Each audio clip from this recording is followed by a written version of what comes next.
And now, the LSU Football Fix with Preston Guy, presented by TigerBait, starts now.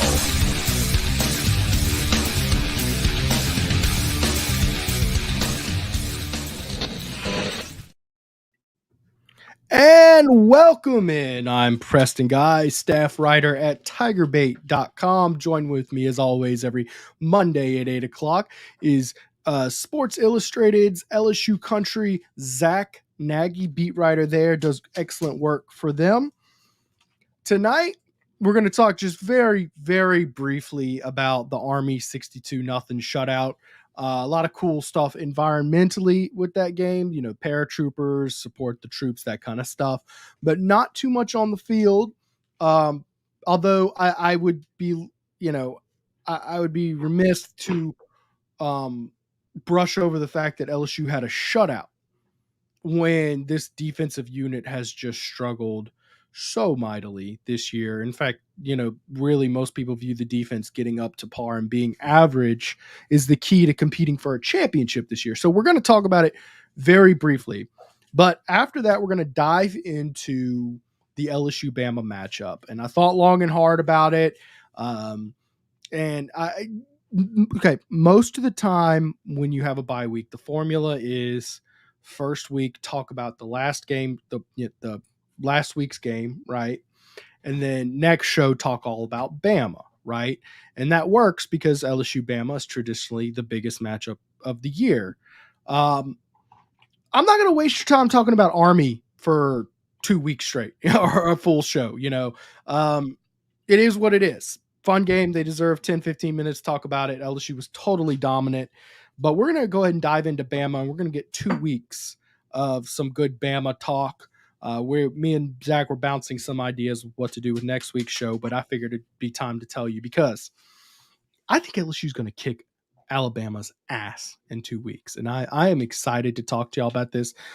And y'all know I don't put out pro LSU predictions like that lightly. Last year, I took a ton of heat for being negative. I picked Ole Miss to beat LSU last year. I picked Alabama to beat LSU last year. I picked LSU to go 8-4. They went 9-3 last year.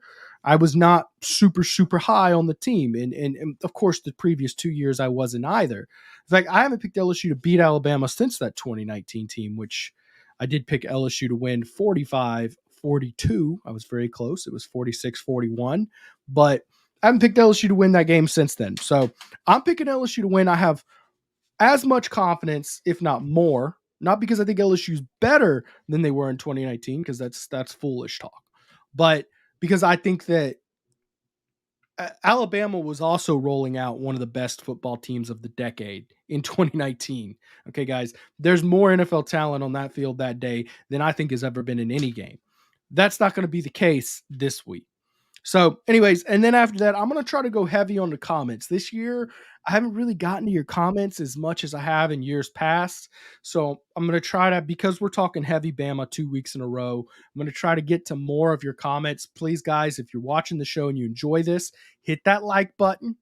Okay, helps with the algorithm gods to help support what we do. And go ahead and drop a super chat, because I expect there's going to be a lot of people in here this week and next week if you really got something good that you want to put up there. Zack, what's your favorite part of LSU Army? Look, man, the second level of defense was super impressive to me. I loved what, Omar Speights brought to the table. Greg Penn, the box score doesn't necessarily always tell what Greg Penn does. He's a leader on the field. He's a really good communicator, so he puts his guys in position to be extremely successful. But, I just loved what I saw from that second level of defense. You saw them handle business, get it done. And then, you can't shy away from what Andre Sam did. 2 picks, a pass breakup. He was all over the field. And sure, Army's an inferior opponent, and you expect the defense to come alive and have that breakout type of game. But to see Andre Sam come out of his shell was fantastic to me, just because you wanted to see, your front seven handle business, and then you wanted to see your secondary get over the hump as well. So for Andre Sam to do what he did was phenomenal. Obviously, losing Zy Alexander for the second half of the game is something that we'll talk about. But look, man, to see what Andre Sam did was extremely impressive. We got the chance to talk to him after the game for the first time. We've never really had the chance to talk to him. So he's a great guy, played a really career game. And enjoyed talking to him. Just a fantastic game from that defense to pitch a shutout. So I really can't have too many complaints. I'd be nitpicking extremely, extremely hard. I'm a little disappointed you went with something on the field, Zach, because off the field was really cool stuff. First off, the best part of the game was Brian Kelly ripping Ed Daniels a new one. That was the best part in the post That game. question was a little bit, It was a little out of touch. I mean, you don't ask a coach who just pitch a shutout if his team needs to win win shootouts. Right. Come on, man. I mean, like, And he clapped back. He gave him what he should have. well, he deserved it. He deserved to get a clap back because that was a very just ill thought out question. So Daniel usually asks pretty good questions too, but that one. Yeah, that was, and I was the paratroopers coming into the field. That was cool. I tweeted out a video because, of course, as is tradition, Preston had Wi-Fi issues, and I couldn't tweet out. Can't escape it, can you? We have a little group chat, and Zack texted in the group. Man, Preston even has Wi-Fi issues in the press box. He can't get away. Heads up on that. I called Cox. I ripped him a new one. Very upset. I haven't paid for Wi-Fi in like 6 weeks because every time I call them, this show struggles. And I'm like, guys, you're killing my livelihood. They're sending out like their highest level technician to work on our like streets Wi-Fi tomorrow. So I don't want to jinx it, but it's doing really well right now. I know it's doing really well. And I've been testing it like throughout the show. About 20 minutes ago, it struggled once. So I'm really hoping it holds on here. So yeah, great event with Army. Really fun. I got to see the team sing the alma mater together. You love to see that kind of classy stuff. LSU's defense played as well as you would expect them to. Granted, this team didn't score any points. Who'd they play the week before? They played like Army played some smaller team and scored 0 points on them as well. This Army offense is not elite, but there is something to be said about a defense who gave up 706 yards when it turns around and looks elite against a crummy offense. That's how you should look against a bad offense. So there's always something to be said about that. Stephen Miller with a great comment here. Ooh, I'd love a breakdown of 2011 and 2019 two teams. Tons of talent. Zach, what were you doing in 2011? Dude, I was in middle school. I was in what, man? Like 2011, probably like 7th grade, something like that. Yeah. Yeah. Look, well, still watching ball though. Still watching ball. So you remember those teams, huh? I remember the teams to a degree, but yeah, man, I was a youngster. All right. So I was in college for the 2011 game. And I've done a talent breakdown, by the way, Stephen, like for Twitter. The 2019 team actually had more NFL talent than the 2011 team. Even though that 2011 game, I think, is the second most talent ever to be on a college football field. Because if you look at the other historically talented teams, like Miami in 2001, they didn't really share the field with any unordinarily talented teams that year. I mean, they played in the Big East, which the Big East was better than it was at death. But yes, 2019 had more NFL talent, particularly when you look at the skill positions. I mean, on that Alabama team, you had Mac Jones, you had Tua Tagovailoa, and you had Joe Burrow on the other sideline. Jamar Chase, Henry Ruggs, Jerry Jeudy, Justin Jefferson. It's unbelievable. That is crazy. Unbelievable. Kindercamp.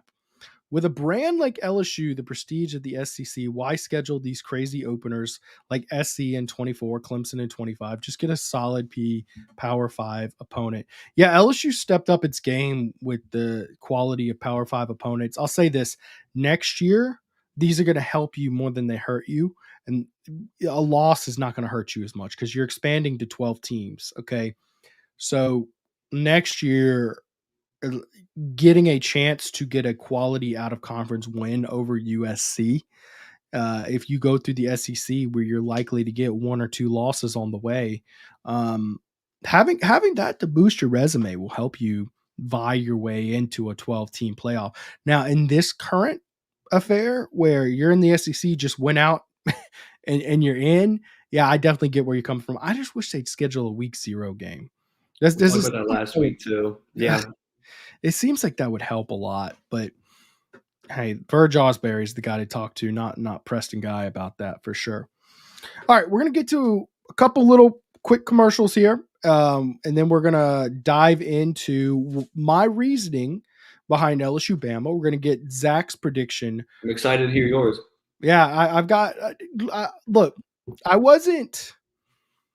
didn't lightly put this together. I put a lot of thought into this. And y'all remember in the preseason show, I predicted Alabama would beat LSU on my preseason prediction where I said LSU would go 11-1. I had the one loss as Bama. So this is an evolving take here. But first, we got to thank Celebrity Theaters for making our show possible this year, guys. Of course, they're our title sponsor. They're Louisiana's only locally owned and operated theater with locations in Ruston and Baton Rouge.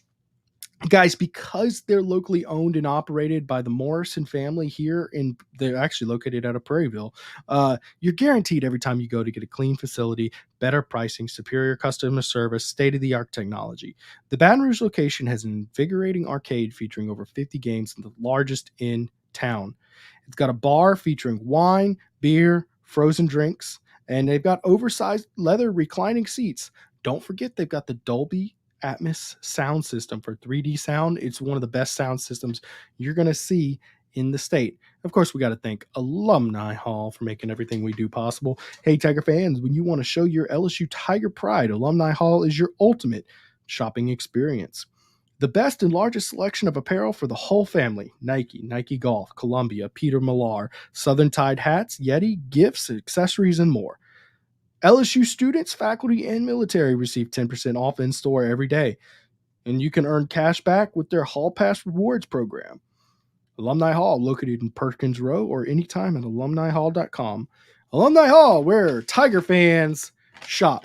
All right, I'm gonna defer to Zach first.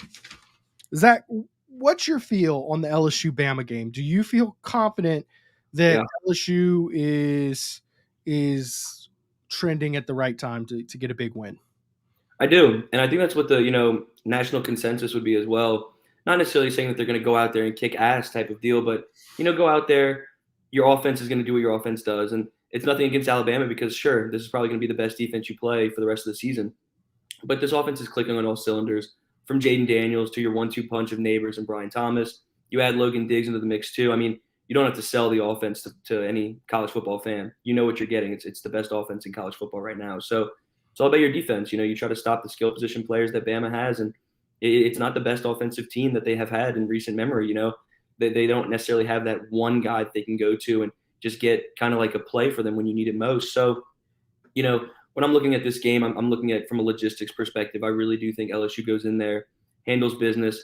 I don't think it's going to be this monstrous victory by any means. It's LSU and Alabama. It's always a close game. It's always fantastic. But at the end of the day, I do think that LSU comes out by maybe, let's say, a touchdown, 6 points, something like that. But come next week, you and I will have a score prediction, and I'll be able to get you a little bit more of a read on how I feel about the game. But look, man, this is going to be another really good one in Tuscaloosa.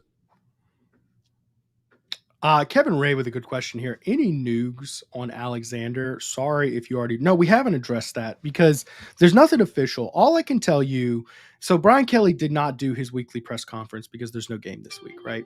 So he did not give his typical update he would on player injuries. All I can tell you is it's an ankle injury and he was on a crutch and could not put weight on it. It seemed to be a little more serious than what happened to Lance Hurd a couple weeks ago, where they really weren't taking it too seriously. I believe it is an ankle sprain, if I'm guessing, right? And those can vary in severity. The good news is he has a bye week to recover. If I had to guess if he was able to play a football game this week, I'd say probably not. So good time for him to heal up and get healthy.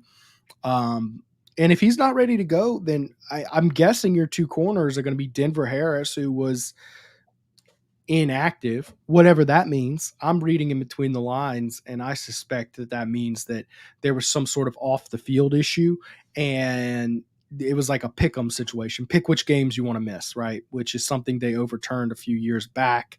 Thanks to Will Wade, by the way. And he will be available for the LSU Bama game. That's my guess. Only Brian Kelly knows. And then, of course, I think Sage Ryan, who's actually kind of been the wide side corner in recent weeks. Zach, am I crazy in saying Sage Ryan has quietly been your best defensive back this year? I'm gonna chime in just a little bit on it just because of the Alexander question. But yeah, it looks like it's an ankle injury. We'll get an update from Brian Kelly on Wednesday when he has his post practice press conference. But like you're saying, I mean, when you look at somebody like Sage Ryan, he's working a boundary cornerback right now, and he hasn't been playing horrible. He's a true athlete. You can put him for the most part anywhere you want. He's going to produce. He might not necessarily go out there and kill, but he's going out there and he handles business. When it comes to Denver Harris, who knows? I mean, will he be active next week at Alabama? You truthfully don't know what his status is. It just seems like a week by week basis when it comes to whether he's available, inactive, what the deal is there. But look, I'm not going to think worst case scenario for Denver Harris, but after being inactive for that game on Saturday against Army, I'm a little intrigued to see what his status will be long term. But you're down Deuce Chestnut, you're down J.K. Johnson, Zy Alexander's hurt. All four of your transfers are inactive at the current moment as we stand.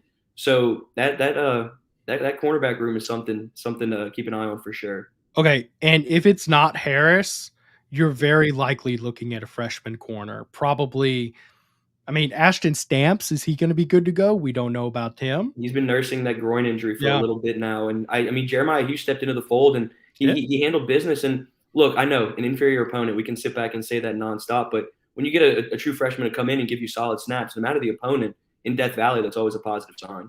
I'm not overlooking that. I'm not. I think that corner is a position where there's definitely some principles, but it's more of a raw athleticism position. So Jeremy, there we go. That's our best answer on Harris. Stephen Young highly disagrees. Hell no, Sam has been our best DB. I disagree. I've done a lot of film studies on LSU's negative plays this year. And while Andre Sam might have the most positive plays for this defense and plays with the most energy, he's also, when I do film study, he's up there with among players with the most negative plays. It's like him and Major Burns are up there. And I think Sage Ryan is the one who comes to mind as seems to show up on film very little, just kind of quietly. But I don't hate what, Andre Sam's doing. The only problem with him is just his inconsistency. Right. He could probably have 4 interceptions on Saturday if he really wanted to, but there are just some things that he hasn't been able to kind of like hone in on an attack. If you watch the first couple of games of the season, his, tackling angles were atrocious. Right. There were plays that he could have made that, could have made a big time difference. But is it far-fetched to say he's been your best defensive back? I don't think it's far-fetched at all. He's played phenomenal this season. Sage Ryan's, handled business as well. But look, man, I love what Andre Sam brings to the table as well. I think that's a really good argument. And where's LaTerrence Welsh? That's another good question. That's a guy who we will likely see if what's his name's not ready to go, if Zy Alexander is not ready to rock and roll. Stephen Miller with some good analytical comments. Starting at the top, LSU average points per game, 47.5. Bama's defense, he's talking about 16.5. I know I can't recall the last time it was that big a difference heading into that game. Well, that's a very good point. That leads me to my analytical breakdown. Guys, I think LSU wins. LSU's defense is trending in the right direction. This offense, guys, has been a machine. It's not the same offense that showed up against Florida State. This offense is rolling, and I don't think I think you'd have to be an elite defense, top in the country, to really hold this defense, hold this offense the way it's playing to under 30. Now, I understand they didn't do it against Florida State, but that second half was just a total implosion as a team. Don't expect to see that again. I think this is a different team, and I think the emergence of Logan Diggs has opened up a lot of things. So LSU's defense is going to be the key to this game. How's LSU's defense doing? In the ESPN SP Plus ratings, which is a rating of how well each unit is performing versus as expected versus the opposition, LSU is up to 47th in the country. Guys, I didn't think any stat of anything I'd be mentioning about this defense would be in the top 50 at any time. But that's exactly what we're looking at with LSU right now. Now, in total defense, LSU is 88th in the country, but that's up from 117th, where you're working up. I mean, you were just bottom of the barrel after that Ole Miss game and after the Missouri game, quite frankly. And I've talked a lot about how drive-by-drive summaries. Remember, after the third drive against Missouri, where they put up 22 points, it was 22-7. LSU had given up scores on 17 of 20 drives, where drives that weren't cut short by the clock. I threw those out. That's about as bad as it gets. Since then, you've given up scores on 6 out of 32 drives and given up just 35 points.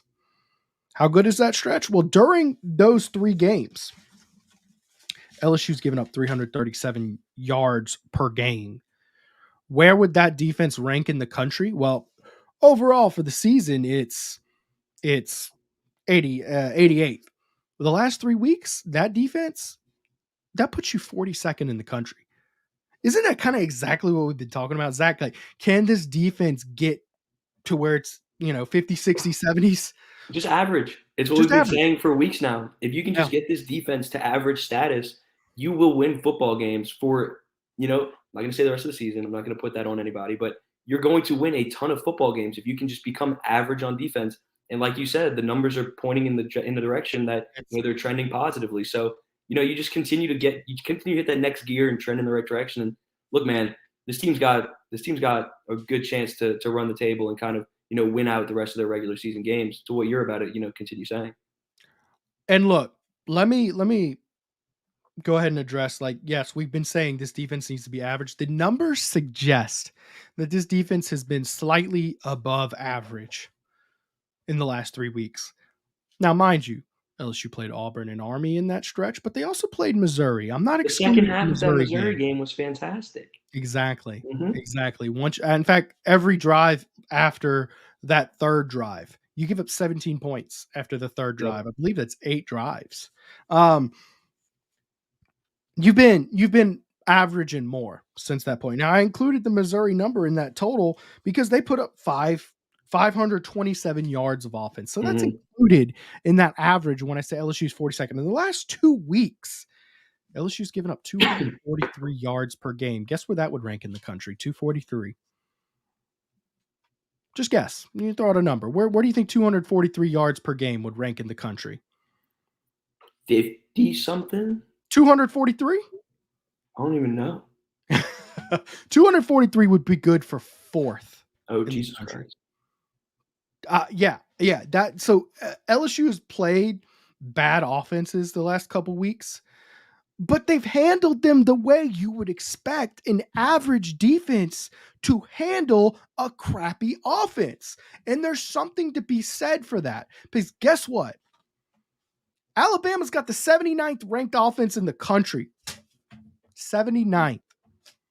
So are you buying in? Are you buying into, despite playing 2, inferior offenses the last 2 weeks, are you kind of buying into the fact that they're getting over the hump on defense? Yeah, I'm bought in. Even though it's bad, I'm not buying. I'm bought. Yeah. I feel like, do I think that this defense will go out there and pitch a shutout against the top 20 offense? No, I don't.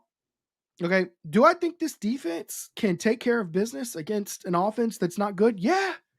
Hell yeah, I do. The one caveat being, what if there is a problem at corner that is just so gaping that all of a sudden bad offenses can take advantage of it? Right. Like what if Zai's injury is a little bit worse than expected, and who knows what the hell is going to happen with the Denver Harris saga? What if you do end up relying on, let's say Sage Ryan on one side, Jeremiah Hughes on the other? Do you think they can go into a place like Tuscaloosa and then host somebody like Florida and A&M and, kind of win, let's say 4 of the last 4, whatever it is? Even if your defense is, your secondary is struggling to a degree like that? Yeah. And look, there's a doomsday scenario that appears. I mean, I guess LSU could just have to roll out a true freshman corner like a Taviano or someone like that. And poor kid just ain't ready to play. Okay. Yeah. I think whoever they have to plug in there is going to take care of business because Jalen Milroe can't throw the ball. He particularly is not throwing the ball in a manner in which is designed to take care of this defense, which is rolling out and throwing the ball. Right. I watched film against Tennessee, and most of his throws are him in the pocket with time, and he doesn't have a great offensive line. Man, he missed a lot of throws. And Caden Proctor, one of the tackles, he's been having a very difficult season for him. So I completely agree with what you're saying. I think your defensive line can eat come I come that agree. game against Alabama. What's the biggest reason why I think this defense, why I've bought in? I'm not buying, I've bought. Mm-hmm. After the Ole Miss game, Ryan Kelly gave us this stat that just, I sat there and I chewed and it left a stench in my mouth for Mm-hmm. weeks. Any player who's been in any film room ever, 34 missed tackles for 284 yards. Guys, that is more yards just on the missed tackles than LSU's freaking defense has given up in the last 2 weeks. Let me repeat that.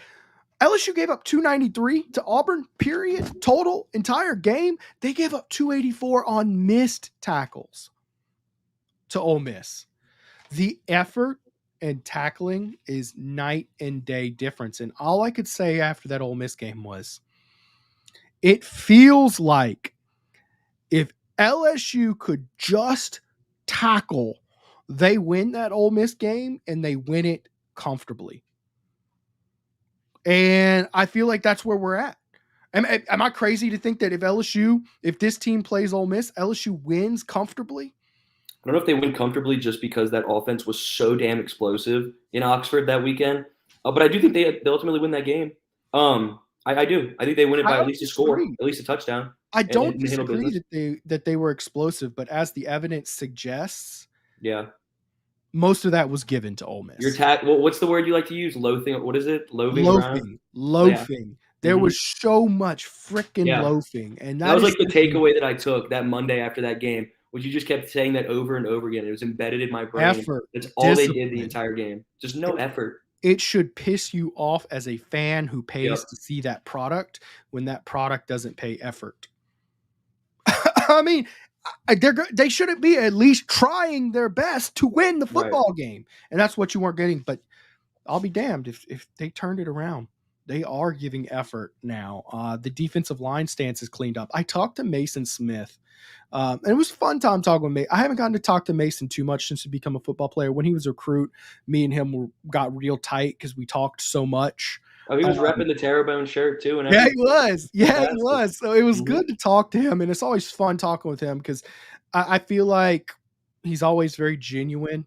And he talked about how he got hurt. And he talked a lot about how Coach Pete Jenkins is speaking their language. He said he was using the same terminology that O was, and he just felt a lot more comfortable with it. And that's evidence that the interim defensive line coach situation wasn't working.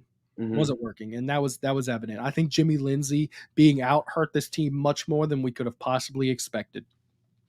Not necessarily because John Janik left special teams, because I think Bob Diaco's done a fantastic job with special teams. And Bob Diaco, by the way, is a guy who's overqualified for his current position. If you go look at his resume, he's been a head coach. He was a defensive coordinator on that 2012 Notre Dame team that played in the national championship. He's been special teams coach elsewhere. I think he's doing a great job. I think John Janik is out of position. And I can agree with that as well. But speaking on Diaco, man, he's so fun to watch coach. During fall camp, he's so energetic, so fun to be around. Excellent coach. I'd love to watch him for an entire practice. He's like a Red Bull energy drink is what he is. Quite literally. He's just all over the place, man. And I don't know, what always stood out to me is they did a drill where they did a kickoff without kicking the ball. And they were just checking the offsides procedure. And that just little attention to detail really impressed me. It's fantastic. Really, really impressed me. So taking a look, LSU's got the number one scoring defense and number one scoring offense and number one total offense in the country. That's not easy to do, guys. Do you know how many teams go out there and play, sissy schedules and can beef those numbers up? LSU's been elite on offense, and it's hard to overstate. Bama has a good defense, guys. They're ranked 15th in the country. They will be the highest rated defense that LSU's played. They're 15th in both scoring and they're 15th in total defense. That being said, LSU's played some good defenses. Arkansas, for one, is ranked 37th in the country. And let me tell you something about that Arkansas defense. Arkansas is the best 2-6 football team in the country. I don't care what we saw this They weekend play against Mississippi teams State. hard. They have just a ridiculously difficult schedule, and to be 37th in the country in defense after that murderer's row of a schedule, that's a good defense, man. Landon Jackson, former LSU player, has been he's a stud. putting up for them lately. He's been. I was playing really fantastic. upset when he left. Oh Mhm. yeah, and I liked Landon Jackson. He's a good kid. I covered him in recruiting. I liked having him. I was really upset to see him go. Missouri, 41st. Mhm. By the way, these are all their numbers after playing LSU, who hung 38 on Arkansas, who hung 49 on Missouri. If you're 41st in the country, I imagine if you pulled that LSU outlier game out of their resume, they're going to have good defense. Florida State, by the way, is 21st in the country. Now, like I said, I look at the LSU that showed up to that Florida State game. That's almost a completely different offense, in my opinion. Oh yeah. I mean, the offense just immediately from that point moving forward, put in Logan Diggs. They've been clicking at levels. Like Jaden Daniels he was 2022 Jaden Daniels against Florida State. So does that kind of go back to what you were saying, why it's so important to have a week 0 game so you kind of have that tune-up? Absolutely. But I honestly think that a big key to opening this game up has been Logan Diggs' emergence, providing an interior run game outside of Jaden Daniels. Mhm. That just makes your defense able to hone. Like, you have to be so much more honest on defense, and it also gives your guys a break. It does so many just intangible effects to your offense. It's not 100 yards per game or whatever he's rushing for. Right. He's been It's fantastic, man. He's such an all-purpose back. He can do whatever you need. I completely agree. He unlocks an entire new element to this offense and takes pass so much blocking weight off of too, Jaden Daniels. Absolutely agree. catching out of the backfield. Yep. It opens up a ton. And outside of that, the offensive line is also playing a bunch better. But I'll touch on the offensive line as to any reason for skepticism in just a bit. Let me get to this note here. What LSU's defense has proven, okay, is that to make them look silly, to make them look bad, you have to be a good offense. Okay. Now, I'm not saying like to score 30 points on this defense, but that's not the bar we're talking about at this point. Jaden and company's going to get their 40.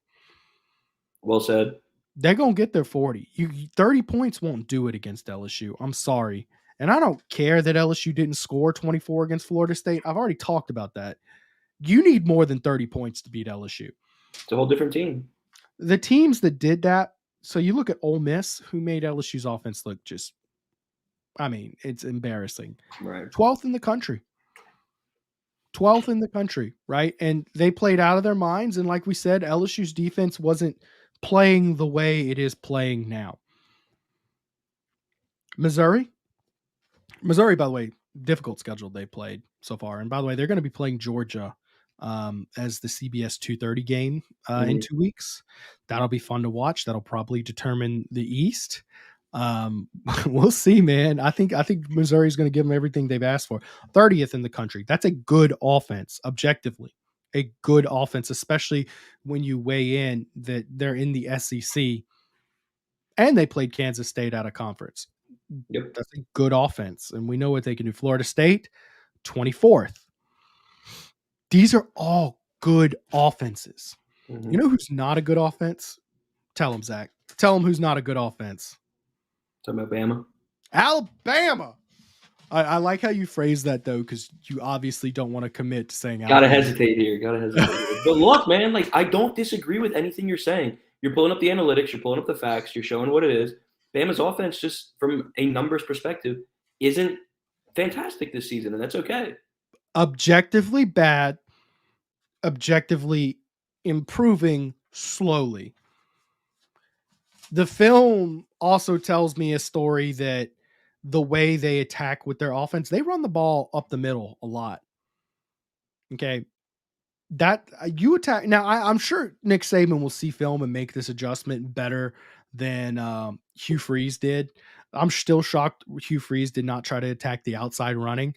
I'm sure Nick will make the adjustment, but clearly their default is to run the ball up the middle. Yep. And LSU's stronger in the middle than they are on the outside run contain. Dropped all my analytics, guys. I mean, and you get somebody like Mekhi Wingo back coming against Bama too. He had That'd be huge. Rest again this week, and then he'll come back at full force because he's been battling a lower body injury for the whole season. I like what I saw out of Jordan Jefferson against Army too. Of course, man, he's been pretty damn talented this entire season. It just kind of gets overshadowed by the bigger names like Mekhi Wingo and patiently waiting for that emergence of Mason Smith, which I feel like he's slowly getting back to that gear that we know he's capable of. You look at what Alabama's defense has done this year, and the one very, very, very impressive performance they had was limiting Ole Miss to 10 points, right? But the closest offense that Alabama has played statistically to LSU is Texas. And they gave up 34 points to Texas. And I hate to tell you folks, LSU's got a much better offense than Texas. LSU's getting 34.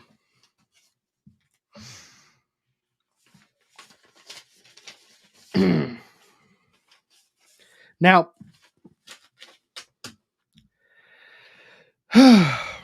if you want to ask me about my concern for Alabama and if I'm wrong, why I would be wrong, Alabama is 4th in the country in sacks.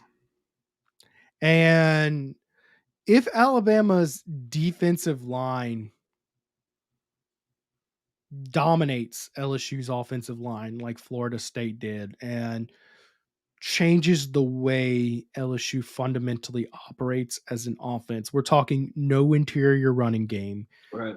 We're talking no time to get to those elite receivers downfield. And we're talking, having to do a lot of dink and dunk check down stuff like 2022 LSU. Then this could be a long game. And I still think even if you do that and change the way LSU operates, LSU's still going to score some points. Denbrock is crafty enough to adapt and make things happen. I feel like he's not getting enough credit this season, to be honest. I feel like everybody's, sitting back and talking about obviously Jaden Daniels, Malik Neighbors, Brian Thomas Jr., but for Mike Denbrock to be putting all these guys in position to be successful is something that is just so important because he's been dialing up a phenomenal game plan every single damn week. Just so consistent with it. And who else needs some love is Joe Sloan, who arguably has done the best coaching job in the country developing Jaden Daniels. You bet Bryce Underwood is paying attention to that. I don't even need to elaborate on that. It's fantastic. If you that's why it was so important to get him down to campus. By the way, I wrote a story the other day talking to Bryce Underwood's former coach, who he got fired last year for some sort of recruiting violation, not involving Bryce, another kid. But Bryce he's closer with his former coach than his current coach because his former coach actually coached his dad too. And I felt very optimistic after that phone call. I mean, he laughed at me when I said, just how seriously is he taking LSU? Because, he's less than an hour from Michigan, and he laughed. He said, very seriously. And you guys got to read between lines. That's a coach saying that. A coach is going to, have his poker face on. That stood out to me.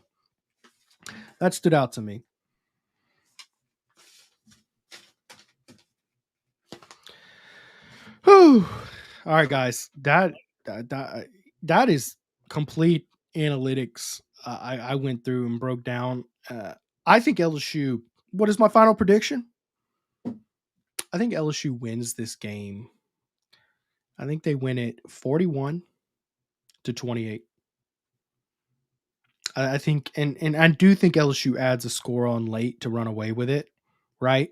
So it might be, but I like LSU, and I know LSU is dogs 4.5 points. One of the things about these spreads with Alabama is they get points. Vegas loves Bama. 4.5 playing on the road is worth 3 points. So they're basically saying Bama's better by 1.5 points. And I understand why they would be feeling that way. I'm saying no, they aren't, based on everything I've looked at. So y'all tell me, am I going a little crazy there? We'll see. All right. There's a crap ton of comments I'm going to get to your comments right now, okay? But first, I do have to do a little bit of pay some bills around here. So, guys, as you can see behind me, which let's see if I can minimize that. Yep. Guys, as you can see behind me, artist Jordan Spector has been kind enough to sponsor our show. We've got this piece behind me available at spectorsportsart.com. You can go check it out. The Bayou Collection. The link is available in the description of the show. Guys, this is art that is guaranteed to catch the eye of any Tiger fan, and the details are what's going to hold their attention. You may recall the infamous Smokin' Joe piece from 2020. There you go. That's been followed up by 4 more incredible pieces, including one of Burrow and Coach O, Tiger Stadium, which is behind my left shoulder, and the Alec Box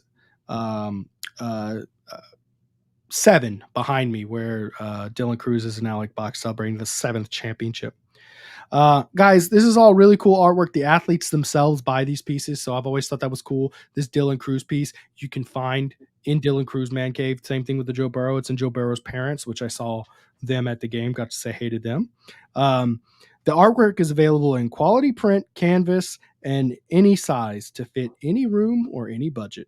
Art is straight from the box to the wall and ready to go, so no annoying tools you have to buy or anything like that.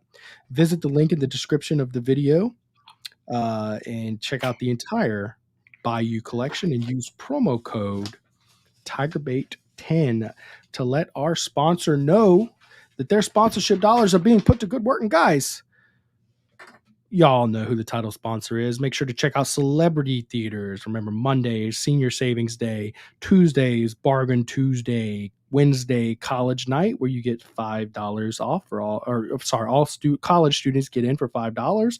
And the Baton Rouge location has half off arcades. And Thursday is Thirsty Thursday. All right, let's make Zack big again. There we go. All right, let's get to some comments because I saw a ton of comments, guys. I don't know if I'll be able to get into them. I have a whole segment here at the back end of the show just dedicated to your comments. I kind of understood that coming out with a strong LSU winning by double digits is gonna it's gonna rile some people up, right? So let's get to your comments here. All right. Tua plus Burrow equals QBs by 2011 by infinity. Yeah, that'd be AJ McCarron and Jordan Jefferson, not to be confused with defensive tackle Jordan Jefferson. Yeah, there's no doubt about that, and I think AJ and Jordan would agree with you on that one. Let's see here. Am I buying the defensive improvements? Justin Romero. I'm not only buying them, I've bought them. Went through that. Still working to get to that point. You haven't bought? You're buying? I'm trying to get to that point. Just it's hard for me to do it considering the 2 inferior offenses that they played. But look, they're improving slowly but surely. You can't deny that. Number 1, tackling and effort has improved dramatically over the last. That's exactly what we were talking about, Stephen Miller. That's exactly why I think that was their single biggest problem, and I feel like they've addressed it. Is Wingo back for Bama? If he isn't, we aren't winning. He should be fine for Bama, right? Yeah, I think he mainly sat out this week just to kind of like get back to 100%, knowing that they had a bye week this upcoming week. So I think he'll be back for Bama, yeah. I concur. I don't know that I concur that you need him for the win. I think you want him. And in a tight game, he might be the difference.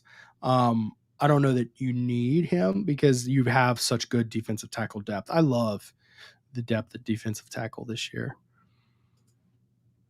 Pierce Lee, Tigers 45-32 control of the West. He's right there with me. Mm-hmm. I was about to say that too.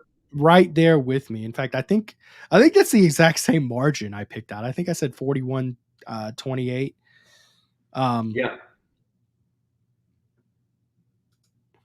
Stephen Miller, number 1 quarterback, number 1 receiver in receiving yards, number 1 receiver in receiver touchdowns. That's 3 different players, and this is what you've been really singing praises for Brian Thomas Jr. this year, man. I'm glad you noticed that. I've been on the hype train for so long. I love his game so much. I'm still salty about I had a good relationship with the Walker High principal there, and he couldn't give me an inside scoop for telling me when he was coming to LSU. Still salty about that to this day, but no, he's been really good, and I think there's a strong argument for him being the best number 2 receiver in the country. Although Washington has a really good number 2 guy as well. Oh, BT made some money this year. I'll tell you that much. He made himself. Oh man, so much money. Do you think he goes pro? I don't see why he wouldn't. I feel like he could be a top 3, top 4 round guy. So I would fully expect him to go pro for at the time being. We'll see. You never know. That would open up a lot of receiving spots. Remember the Garrett Nussmeier, Chris Hilton fall camp connection that we all raved about? That might come to fruition next year if both those guys clear out the way. We might see something big right now. Caesars Sportsbook has Bama minus. Yeah, that's what I was saying earlier. Minus 4.5. That's as good a spread as you're getting against Alabama, man. I mean, I think that speaks volumes by itself. Ooh, Barry Barbier. Need to have Jaden Daniels move outside the pocket and hit third wide out. I was trying to see if he's saying third round or third wide out downfield. There's been a bunch of things I've critiqued about Jaden Daniels coming into this season, right? Number 1 was push the ball downfield. Man, he's been so good at that, hasn't he? Oh yeah. Number 2 was stop getting happy feet. Stay in the pocket. Don't rely on your athleticism so heavily. And, keep your eyes downfield. A+. Absolutely. A+ at that. Number 3, and this was a much smaller. Those 2 were the biggest by such a wide margin that this one was small. And this is one I still think I'd love to see him work on a little bit, but you'll see what I mean. Roll out and keep your eyes downfield a little bit more.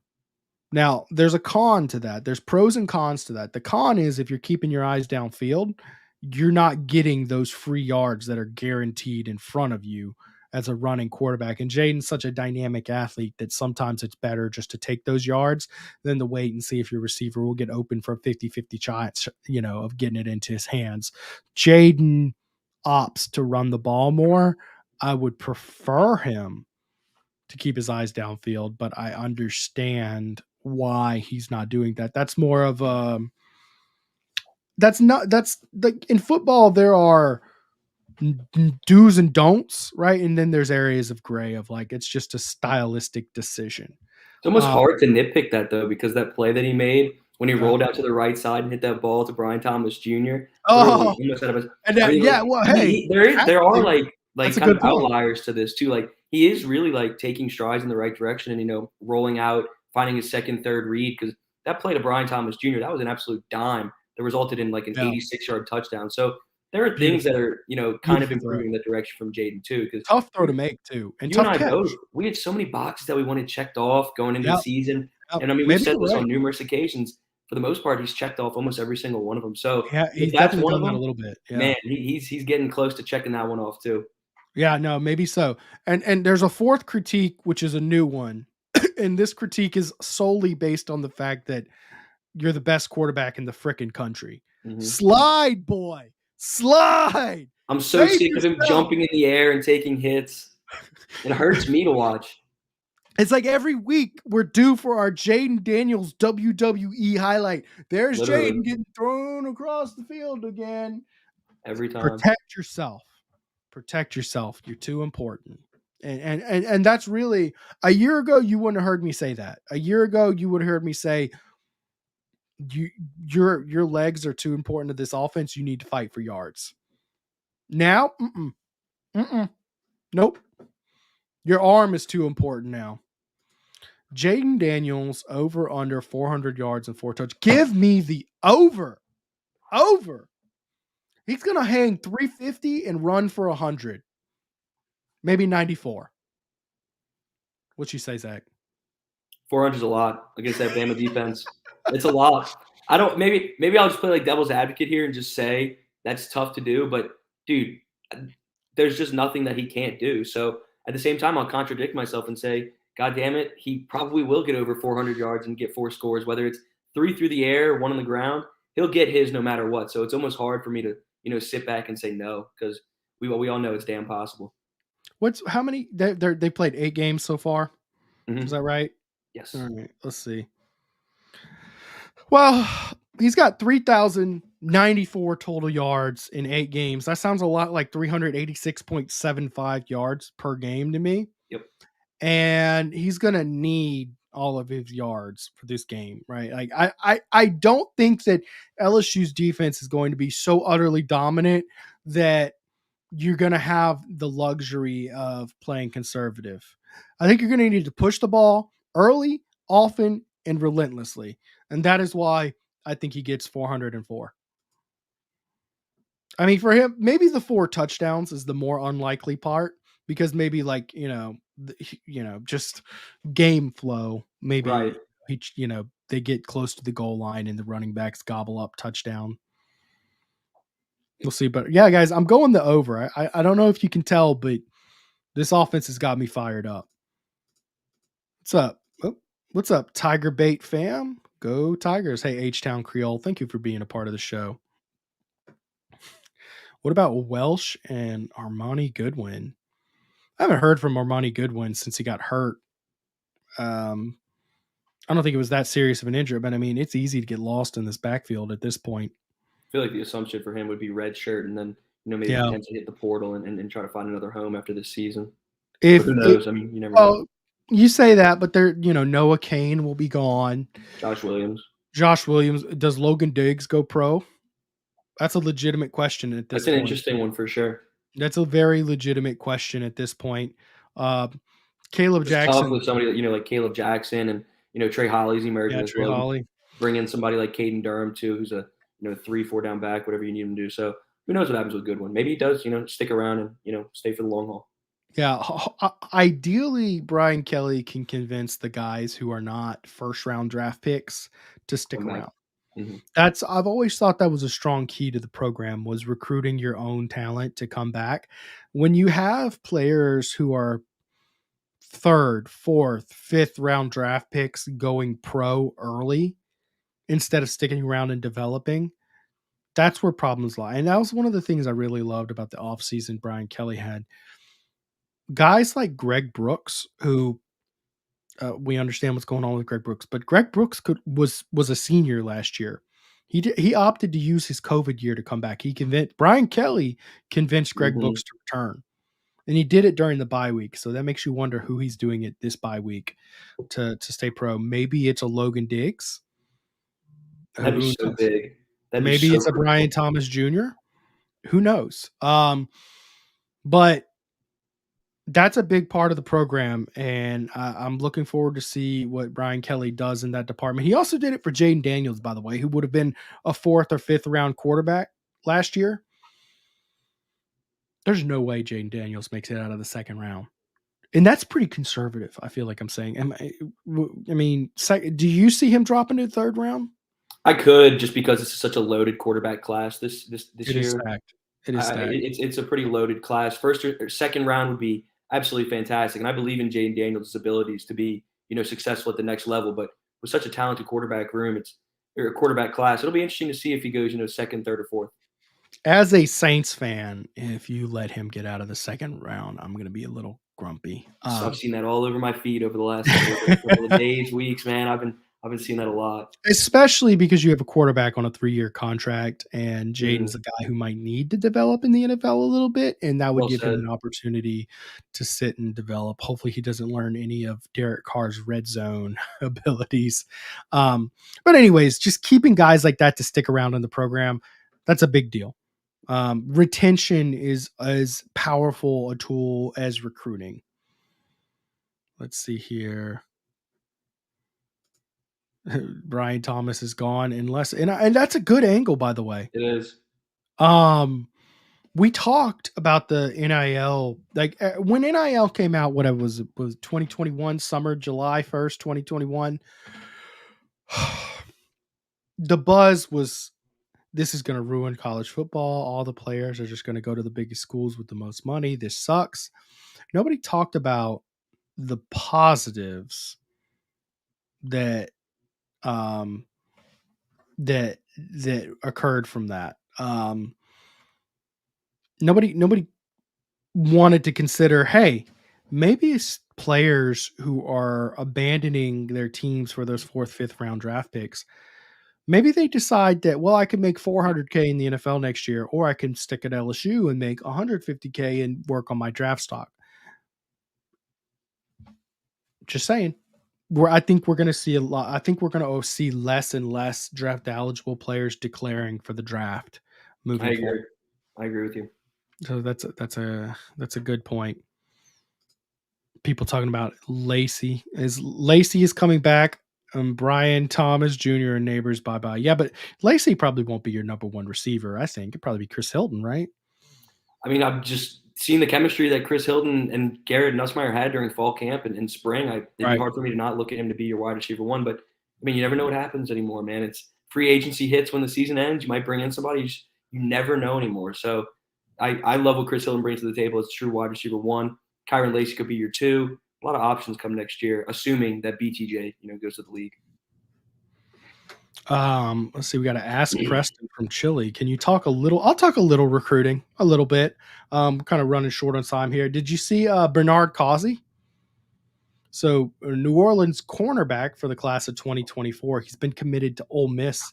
He decommitted tonight, and I think LSU is going to put a pretty hard push for him. That's kind of the newest news in that front. We've talked a bunch about all the big recruits and the Texas A&M guys they had last week, and LSU got the cornerback commit. What was that yesterday? LSU got the commit from PJ? Yes.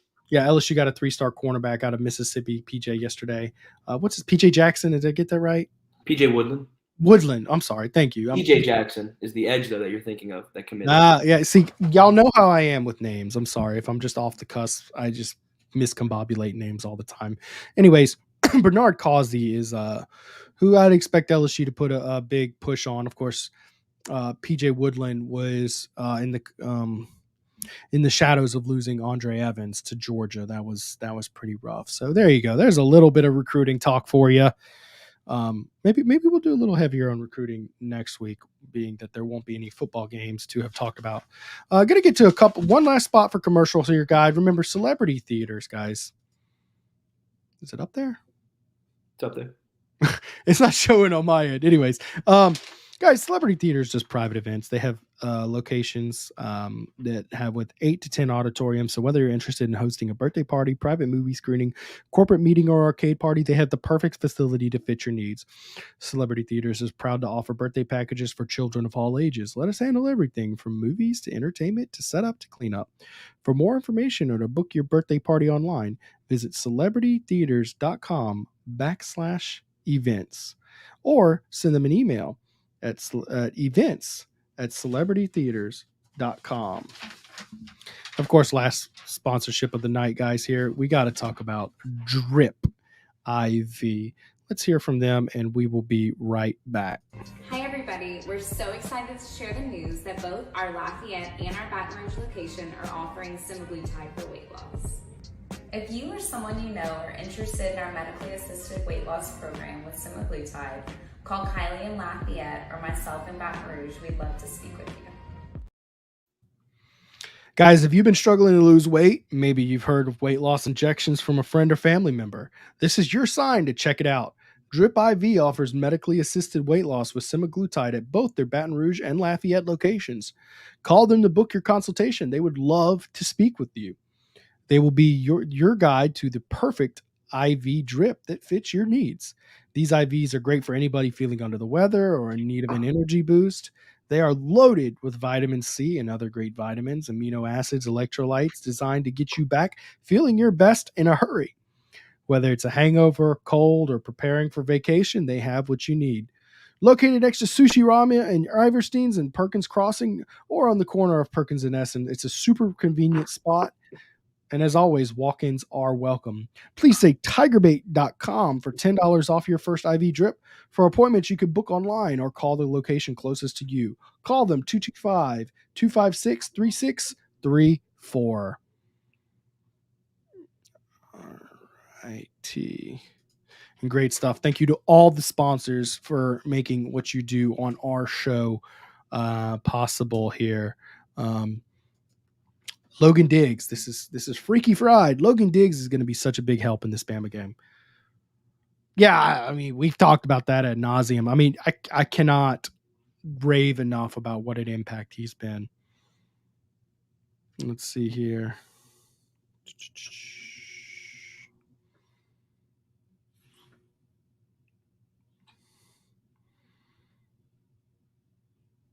If Lacey catches the ball, he's definitely a receiver one. He's instinctively a rack guy, receptions after catch or yards after catch guy. Yeah, I agree. And his big knock has been dropping the ball.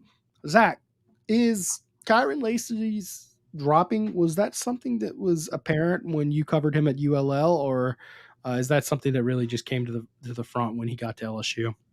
He wasn't necessarily a consistent guy at UL. His numbers didn't jump off the page, or ULL. I know, typical, but his numbers didn't necessarily jump off the page when watching him there. I talk about this one play at Texas that just jumped. That play was just fantastic, and that was something that showed the potential that he had. But to answer your question, no, man, it wasn't a significant number of drops that he had back in Lafayette. But now, obviously, it's made apparent that, look, he has some trouble dropping the football, and he's so hit or miss. He either obviously drops it or makes an exceptional play and pushes the ball after he makes the play. Or after he makes the catch. So, look, it's going to be a long time coming for Kyron Lacey. Next season, hopefully he can hit that next gear. Hopefully so, man.